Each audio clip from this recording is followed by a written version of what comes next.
Good evening students. एक doubt आया था कि सीजीएलआरसी में आंसर कैसे लिखें, मतलब सीजीएलआरसी के जो आंसर है उसके मैटर क्या होंगे, कंटेंट क्या होंगे, केस लॉस क्या होंगे।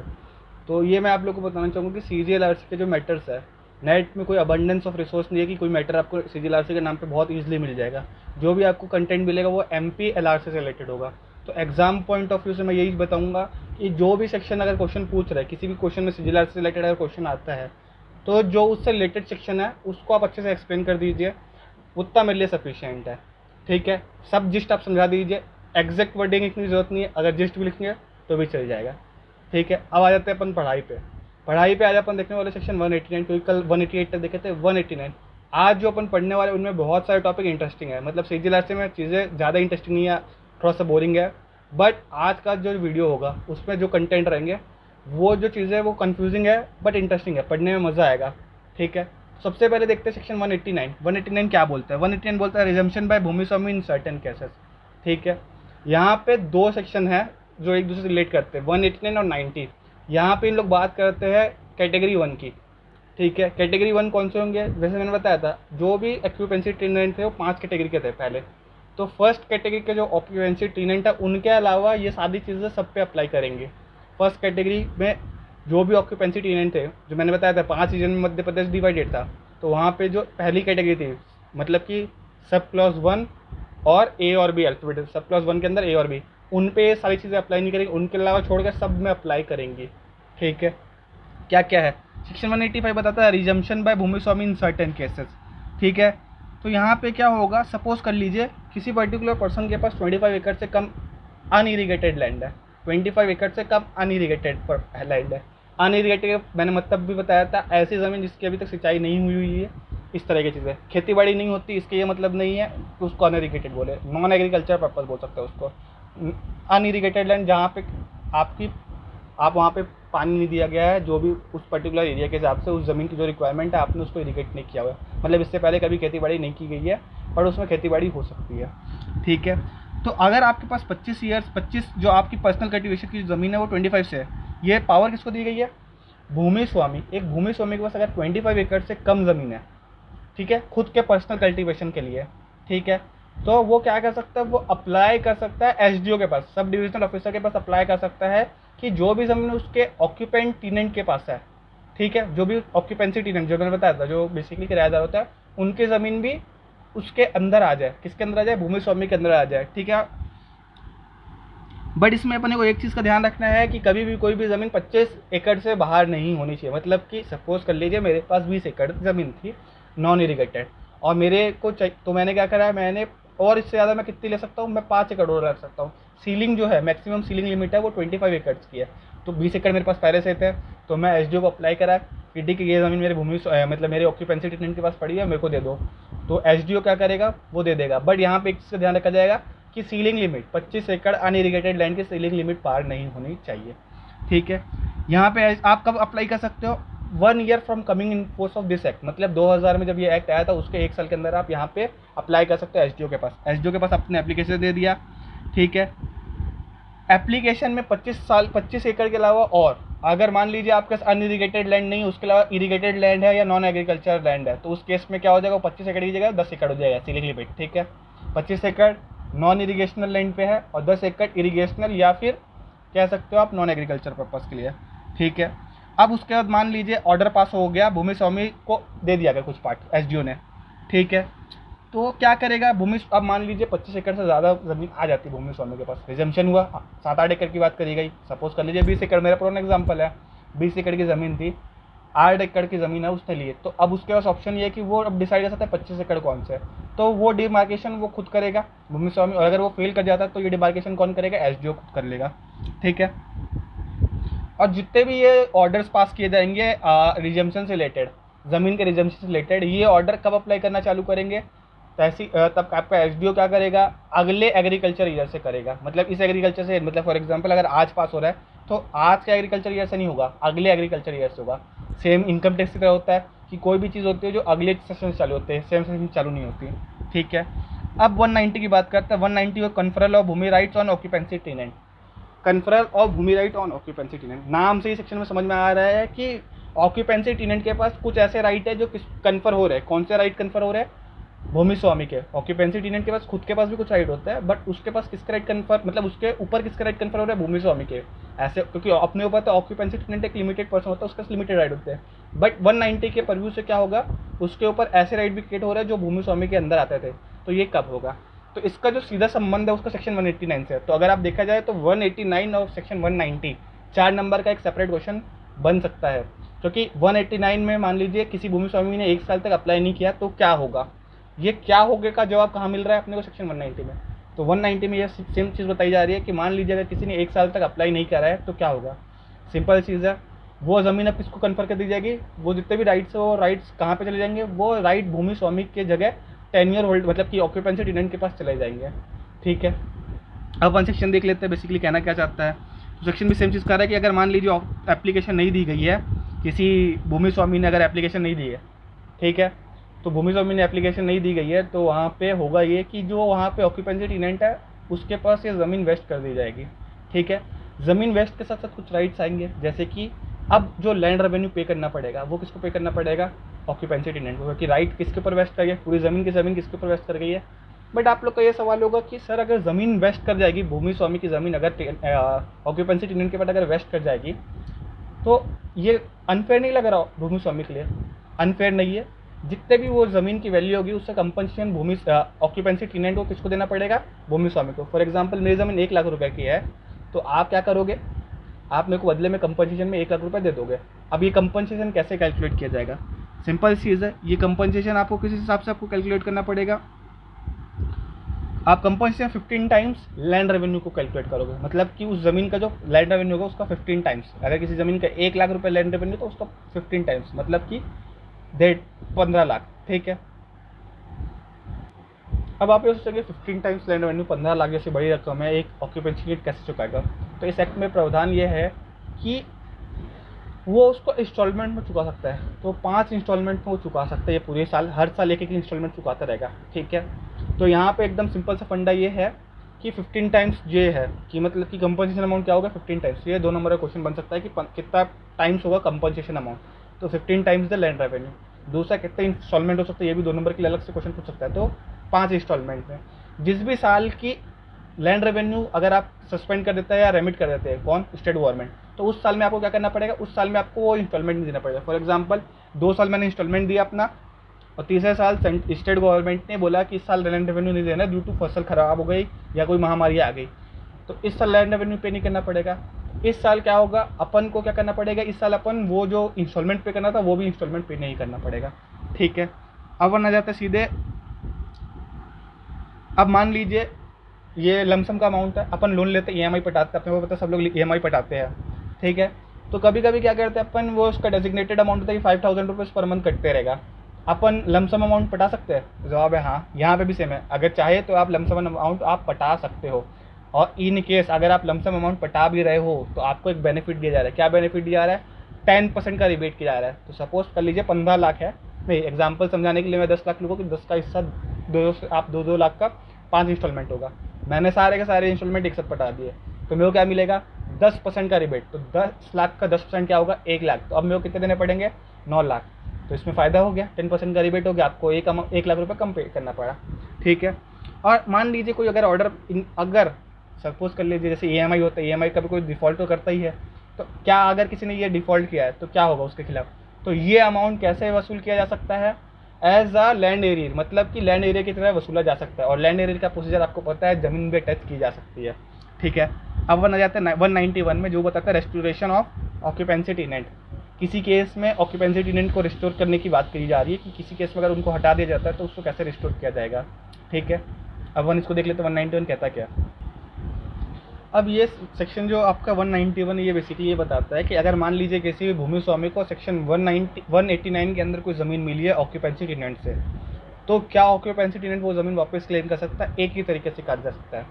ठीक है, वो तरीका क्या है, वो तरीका ये है कि सपोज़ अगर कोई भूमि स्वामी है जिसको उसको जो ज़मीन मिली है उसको वापस किसी ऑक्यूपेंसी टेनेंट से 1 साल तक वो कल्टीवेट नहीं करता, जिस साल से मिली उससे 1 साल नहीं, नेक्स्ट एग्रीकल्चर ईयर से उसने 1 साल तक कल्टीवेट नहीं करा है, तो अपना जो ऑक्यूपेंसी टेनेंट था वो कहाँ पे जा सकता है, वो एसडीओ के पास जाएगा, बोलेगा कि सर इसने ये कल्टीवेट नहीं करी, ये ज़मीन मेरे को वापस कर दो। अब ये एप्लीकेशन उसने कर दी, अब ये एप्लीकेशन कर दी, अब एसडीओ क्या करेगा, इंक्वायरी करेगा। एसडीओ मतलब सब डिविजनल ऑफिसर, वो इंक्वायरी करेगा। इंक्वायरी करने पे वो क्या करेगा, ऑडियल टर्म पैटर्न फॉलो करेगा, दोनों पार्टी को सुनेगा, दोनों पार्टी के तो डिसीजन देगा। अगर वो डिसीजन ये देता है कि ये ज़मीन किसके ऊपर वेस्ट कर जाएगी, वापस आपका भूमि स्वामी के ऑक्यूपेंसी टेनेंट के पास वेस्ट कर जाएगी, तो ऑक्यूपेंसी टेनेंट के पास वो ज़मीन चली जाएगी। और अगर वो बोल देता है कि नहीं ये ज़मीन तो इसी भूमि स्वामी के पास रहेगी, तो वो भूमि स्वामी के पास रहेगी। बट एक बार अगर कोई ज़मीन, सपोज कर लीजिए इस तरीके से कोई रिस्टोरेशन ऑक्यूपेंसी टेनेंट के फेवर में अगर जजमेंट आ जाता है, तो उसके बाद कभी भी भूमि स्वामी सेक्शन 189 का यूज़ नहीं कर सकता, वो डिबार्ड हो जाएगा। उस पर्टिकुलर ज़मीन से रिलेटेड उसके 189 के राइट डिबार्ड हो जाएंगे, ठीक है। तो मतलब उसके पास कभी भी कन्फरल पावर नहीं आएगा, जो उसके अंदर 190 के अंदर जो कन्फरल पावर, बेसिकली जो 189 के अंदर जो कन्फरल पावर था वो उसका चले जाएगा, उसके बाद वो कभी अप्लाई नहीं कर पाएगा, ठीक है। इन केस अब मान लीजिए ऑक्यूपेंसी टेनेंट खुद ही ऑब्स्ट्रक्ट कर रहा है, क्या बोल सकते हैं अपने कल्टीवेशन करने के लिए, तो इन केस अगर कोई ऑब्स्ट्रक्ट करता है, कौन, ऑक्यूपेंसी टेनेंट ऑब्स्ट्रक्ट करता है किसको, भूमि स्वामी को, कोई ज़मीन कल्टीवेशन करने से, तो उस केस में ये जो राइट है 191 के अंदर वो उसको नहीं मिलेगा। किसको नहीं मिलेगा, ऑक्यूपेंसी टेनेंट को नहीं मिलेगा, ठीक है। अब आ जाता है सेक्शन 192 पे। 192 बोलते हैं devolution of rights of occupancy tenant, ठीक है। जो ये बात करता है कि मान लीजिए डेवोल्यूशन का मतलब बेसिकली मतलब होता है अब ऑक्यूपेंसी टेनेंट अगर मर जाता है 189 के अंदर, सपोज कर लीजिए 190 के अंदर उसको ज़मीन मिल गई, कहानी 190 की बात करो, 190 के अंदर उसको ज़मीन मिल चुकी है, तो उसके राइट अगर वो मर जाएगा तो इनहेरिटेंस से सक्सेशन या जो भी उसके पर्सनल लॉ है उसके अकॉर्डिंग प्रॉपर्टी डिवेल्यूट हो जाएगी। कहने का मतलब नीचे चले जाएगी, किसके पास जाएगी उसका डिसाइड उसका पर्सनल लॉ करेगा कि किसको उसके बाद उसकी प्रॉपर्टी मिलेगी।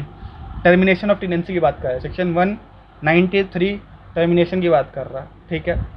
अभी टर्मिनेंसी बेसिकली होता है क्या है कि अपन देखते कोई अपने घर में किराएदार होता है तो अपन उसको पर्टिकुलर कुछ कंडीशन से किराएदारी पे रखते हैं, तो क्या क्या वो कंडीशंस होती है, और कुछ जगह ऐसे स्ट्रिक्ट कंडीशन होती है जिसके कारण अपन उसको घर से निकाल देते हैं। तो वैसे ही ऑक्यूपेंसी टेनेंट की भी कुछ कंडीशंस होते हैं जिसको उनको फुलफिल करना पड़ता है। क्या क्या कंडीशंस है, ठीक है।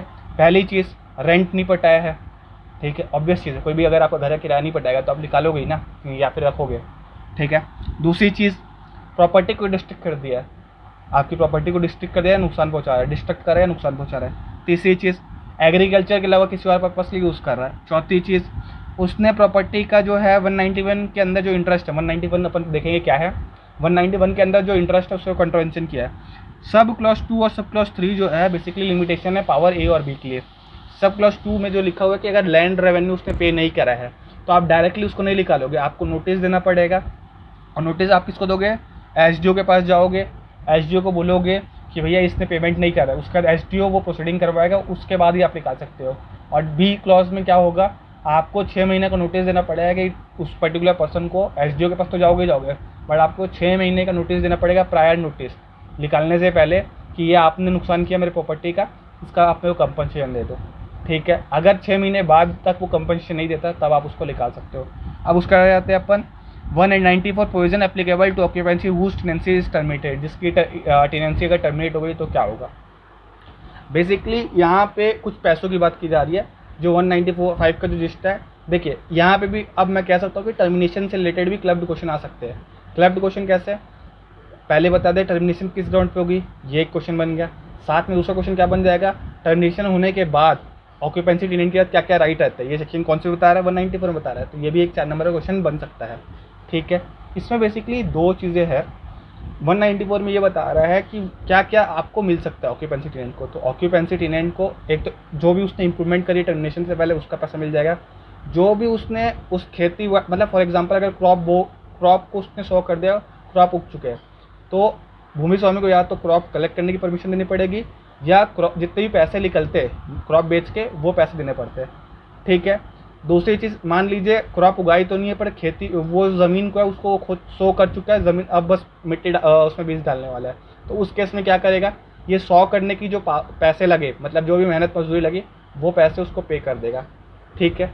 ये सारी चीज़ें, ये राइट्स है, ठीक है। अब बना जाता है सेक्शन 195 में, जहाँ पे लिखा है occupancy tenants right to of transfer. अपन ने एक सेक्शन देखा था 165, जहाँ पे भूमि स्वामी के पावर थी ज़मीन को ट्रांसफ़र करने की। क्या ऑक्यूपेंसी टेनेंट के पास भी पावर है ज़मीन को ट्रांसफ़र करने की। तो अपने को जूरिस्प्रूडेंस का प्रिंसिपल याद है कि जिसके पास खुद के पास टाइटल नहीं वो कैसे ज़मीन को ट्रांसफ़र करेगा। तो ऑक्यूपेंसी टेनेंट इवन दो उसको ज़मीन मिल चुकी है, कहाँ से आप कैसे कह सकते हो सेक्शन 190 के अंदर उसको ज़मीन मिल चुकी है, उसके बाद भी वो ट्रांसफ़र नहीं कर सकता किसी भी वे से, चाहे वो सेल हो, गिफ्ट हो, मॉर्गेज हो, सबलीज हो, किसी भी वे पे वो इस ज़मीन को ट्रांसफ़र नहीं कर सकता किसी और को। हाउ एवर एक प्रोवाइडेड लगा हुआ है कि वो किन्हीं चुने हुए लोगों को सब लीज कर सकता है, इन गिने सब लोगों को जिनको सब लीज कर सकता है वो मैंशनड है सेक्शन 168 सब क्लॉज 2 में। विडो हो गया, अनमेरिड वुमेन हो गया, इस तरह के लोगों को वो कर सकता है, या फिर इनसेन पर्सन हो गया, इन तरह के लोगों को वो ट्रांसफ़र कर सकता है। ठीक है, अब बन जाते हैं इसके सब क्लॉज 2 में। सब क्लॉज 2 ये बताता है कि ऑक्यूपेंसी टेनेंट जो है वो इस ज़मीन को ट्रांसफ़र तो नहीं कर सकता बट इसके एवरेज में लोन उठा सकता है। कहाँ कहाँ से, कौन कौन से के अंदर, एग्रीकल्चरिस्ट लोन एक्ट हो सकता है, लैंड इम्प्रूवमेंट लोन एक्ट हो सकता है, कोऑपरेटिव सोसाइटी के अंदर वो इंटरेस्ट उठा सकता है। ठीक है, तो कहने का मतलब ये है कि आप लोन उठा सकते हो उस ज़मीन के बदले में। ठीक है, जैसे कि कुछ भी ज़मीन के बदले में लोन हो गया, बट आपको हर जगह से आप लोन नहीं उठा सकते बैंक से, आपको पर्टिकुलर 3 एक्ट है, कोऑपरेटिव सोसाइटी हो गया, आपका लैंड इम्प्रूवमेंट हो गया और आपका एग्रीकल्चरिस्ट लोन एक्ट के अंदर आप उसको उठा सकते हो। इवन दो और एक और एडिशनल चीज़, इवन अगर मान लीजिए वो लैंड रेवेन्यू पे आउट नहीं भी करता है, तो लैंड रेवेन्यू पे आउट नहीं करेगा तो आपको प्रोसीजर पता है कि ज़मीन बेच दी जाएगी सेक्शन 147 के अंदर। बट ये पावर भी ऑक्यूपेंसी टेनेंट के पास, अगर कोई ज़मीन है तो उसको बेचा नहीं जा सकता। एक ही शर्त में बेचा जा सकता है, सेल के लिए अटैच किया जा सकता है, जब उसने लैंड रेवेन्यू पे आउट नहीं करा, उसके अलावा और किसी भी कारण से आप उसकी ज़मीन नहीं, आप कोर्ट कोई भी कोर्ट उसकी ज़मीन को अटैच नहीं कर सकता, कोई भी आप रिसीवर अपॉइंट नहीं कर सकते, ऐसा कुछ भी उसके साथ नहीं किया जा सकता। अब आने जाते हैं सेक्शन 196 में, जो ये बात करता है right of occupancy tenant to make improvement. ज़मीन है तो आप ज़मीन को इम्प्रूवमेंट कर सकते हो, कुछ भी चीज़ ऐसी बना दो जिससे ज़मीन की वैल्यू बढ़ जाए, ये अलाउड है। उसके बाद अपने जाते हैं 197 में, right of certain person to apply set aside transfer by occupancy tenant. ठीक है, तो आपका सेक्शन 197 जो है वो right of certain person to apply to set aside transfer by occupancy tenant, ये वहाँ पे अप्लाई होता है जब फॉर एग्जांपल किसी ने कॉन्ट्रावेंट कर दिया, सेक्शन 195 को किसी ऑक्यूपेंसी टेनेंट ने कॉन्ट्रावेंट कर दिया और अपनी ज़मीन किसी और थर्ड पर्सन को बेच दिया, तो वहाँ पे ये सेक्शन अप्लाई करेगा। और ये सेक्शन ये बोलता है सिंपल से कि कोई भी चीज़, अगर मान लीजिए किसी ऑक्यूपेंसी टेनेंट ने कोई चीज़ बेचना चाह रहा है, तो वो ज़मीन अब किसके ऊपर वेस्ट करेगी, ये ज़मीन ऐसे पर्सन के ऊपर वेस्ट करेगी जो अगर ऑक्यूपेंसी टेनेंट नहीं होता तो उसके ऊपर वेस्ट करेगी, कोई को टेनेंट है तो उसके ऊपर वेस्ट करेगी। और जहाँ पे भी ये एक से ज़्यादा लोग हैं, मान लीजिए एक से ज़्यादा को टेनेंट्स है, तो कैसे वेस्ट करेगी, सिंपल, सबसे पहले जिसको वो ज़मीन मिलती है, अगर ऑक्यूपेंसी टेनेंट नहीं आता तो जिसको वो ज़मीन मिलती सबसे पहले प्रायोरिटी उसको दी जाएगी, सेकेंड प्रायोरिटी को टेनेंट को दी जाएगी जो उसके अलावा और टेनेंट है, और थर्ड भूमि स्वामी। तो भूमि स्वामी को इस तरीके से ज़मीन अपनी वापस मिल सकती है अगर कोई पर्टिकुलर पर्सन 195 पे कॉन्ट्रावेंशन करे और ए और बी कैटेगरी के अंदर कोई ना हो। उसके बाद अपन देखते हैं 198 surrender of property. Surrender of property का बेसिकली मतलब ये है कि ऑक्यूपेंसी टेनेंट की कोई ज़मीन आई 190 के अंदर सपोज कर लीजिए, तो वो क्या कर सकता है, वो सेम प्रोसीजर, वो कहाँ पे जाएगा,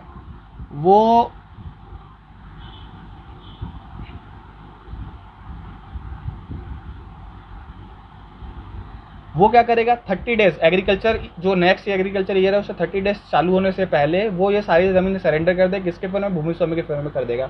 अब क्या हो जाएगा, भूमि स्वामी सब उस ज़मीन का मालिक बन जाएगा वापस, और जो भी लैंड रेवेन्यू पे करना पड़ेगा भूमि स्वामी को पे करना पड़ेगा। ठीक है, हाउएवर जितने भी रजिस्ट्रेशन एक्ट की रिक्वायरमेंट है, स्टेप एक्ट की रिक्वायरमेंट है, वो सारी फुलफिल करनी पड़ेगी। और अगर मान लीजिए सीलिंग लिमिट से ज़्यादा अगर कुछ हो जाती है ज़मीन, तो क्या हो जाएगा, अगर कोई भी ज़मीन मान लीजिए अब सीलिंग लिमिट तो है, सीलिंग लिमिट से ज़्यादा ज़मीन हो जाती है, तो उस केस में क्या हो जाएगा, वो सारी ज़मीन किस पे वेस्ट कर जाएगी, वो सारी ज़मीन स्टेट गवर्नमेंट पे वेस्ट कर जाएगी, और state government double the compensation देगी। कौन सा अमाउंट का double the compensation, rent payable, जितना भी उसका रेंट पेएबल होता है उससे 2 टाइम्स ज़्यादा कंपनसेशन प्रोवाइड करेगी किसको, आपके भूमि स्वामी को। ठीक है, अब बन जाते हैं 199 पे। 198 एक सिंपल सा प्रोविजन है जिसमें ये बोलते हैं जब भी कोई ऑक्यूपेंसी रेंट पटाता है तो भूमि स्वामी को एक ड्यूटी रहती है कि उसको हर चीज़, जब भी कोई रेंट पटाए तो उसकी रिसिप्ट देनी पड़ती है। सेक्शन 200 यही बताता है, पेनल्टी बताता है कि अगर मान लीजिए रिसिप्ट नहीं दी हुई हो या फिर जितना प्रिस्क्राइब्ड रेंट है उससे ज़्यादा किसी ने रेंट ले लिया हो, तो उस केस पे क्या पेनल्टी दी गई है, 2000 रुपये ले सकते हैं या फिर 2 times the amount, not exact, मतलब कि जितना भी उसने अमाउंट लिया उसका ट्वाइस। ठीक है, तो 2000 रुपये, और ये पावर किसके पास है, तहसीलदार ये फाइन लगा सकता है। ये जो चीज़ दी गई है सेक्शन 200 के अंदर दी गई है। अब बना जाता है 201 201 बहुत सिंपल सेक्शन है जो बात करता है remission and suspension of rent. जिन केसेस में जब भी किसी ज़मीन पे लैंड रेवेन्यू एग्जेम्प्ट किया गया है, उस पर्टिकुलर ईयर के लिए आपको रेंट पिटाना नहीं है। सिंपल सी चीज़ है, एकदम जस्ट यही है कि जिस भी चीज़ों का रेंट क्या कह सकते हैं आपका रेंट एग्जेम्प्ट किया गया है, जिस भी चीज़ों का लैंड रेवेन्यू एग्जेम्प्ट किया गया है स्टेट गवर्नमेंट द्वारा, तो उस चीज़ का रेंट नहीं पिटाना पड़ेगा। तो उसके केस में आपको डिफ़ॉल्ट की पनिशमेंट नहीं मिलेगी, अगले साल आपको उसका लैंड रेवेन्यू मतलब कि रेंट पे करना पड़ेगा। अब बन जाते हैं 202 reinstatement of wrongfully ejected occupancy tenant. ठीक है, 202 ये कहाँ पे आ जाएगा? ये अपना वो क्लब क्वेश्चन आ जाएगा कहाँ पे, जहाँ पे ऑक्यूपेंसी टेनेंट की अपन बात करते हैं, उस क्वेश्चन के साथ ये क्लब क्वेश्चन बन सकता है 4 नंबर के लिए, जो मैंने इससे पहले बताया था ऑक्यूपेंसी टेनेंट से रिलेटेड, कि अगर मान लीजिए किसी ऑक्यूपेशनल ट्रीटमेंट का टर्मिनेशन हुआ, पहले चीज़ टर्मिनेशन, दूसरा क्या क्या राइट्स होते हैं, और तीसरा री इंस्टॉलमेंट, तो ये तीनों मिलके क्या कर सकते हैं, एक 4 नंबर का क्वेश्चन आ सकता है। ठीक है, अब अपन देख लेते हैं कि कंटेंट कहता क्या है, 1202 के अंदर क्या कहता है। अगर किसी को भी निकाल दिया गया, कहने का मतलब है किसी भी पर्टिकुलर पर्सन को निकाल दिया गया, इजेक्ट कर दिया गया रॉन्गफुली, तो इस एक्ट के आने के 2 साल तक, मतलब इस एक्ट के आने के, अगर इस एक्ट के पास होने से पहले निकाला गया है, तो जब भी निकाला गया उससे 2 साल के बाद तक आप अप्लाई कर सकते हो। और अगर मान लीजिए इस एक्ट के आने के बाद निकाला गया है, तो सपोज कर लीजिए मेरे को 2002 में निकाला गया है, तो मैं अप्लाई कब तक कर सकता हूँ? 2004 तक कर सकता हूँ अप्लाई। और किसके बाद मेरे को अप्लाई करना पड़ेगा? प्रोसीडिंग जाएगी ये जो पर्टिकुलर पर्सन है, एक मिनट,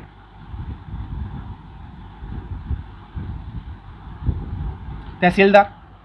ठीक है, तहसीलदार वो पर्सन होगा जिसके पास मैं अप्लाई कर सकता हूँ। अगर 2000 से पहले हुआ है, सपोज कर लीजिए 1992 में हुआ है, तो 1992 का 2 साल अपन गिन लेंगे। ठीक है, और अगर 2000 में निकाला गया तो 2 साल, मतलब जब भी आपको निकाला गया उससे 2 साल के बाद आप 2 साल तक आप अप्लाई कर सकते हो, मतलब आपके पास पावर है 2 साल तक के लिए आप अप्लाई कर सकते हो अगर आपको ज़मीन से निकाल दिया गया। ठीक है,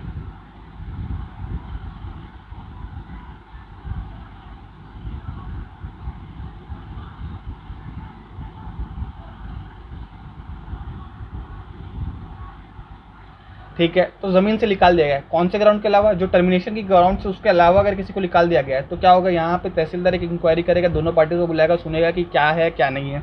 ठीक है, और उस केस में क्या कर सकता है, जब भी उसकी इंक्वायरी चालू हो जाएगी, जैसे ही रिसिप्ट चालू हो गई, इंक्वायरी चालू कह गए कि इंक्वायरी चालू हो चुकी है, तो वो इंटरिम ऑर्डर भी पास कर सकता है। इंटरिम ऑर्डर में वो क्या कहेगा कि ठीक है, आपको कहाँ पे जो जिसको निकाला गया है उसको ये भी बोल सकता है कि आप उस ज़मीन पे जाके रह सकते हो फॉर द टाइम बिंग।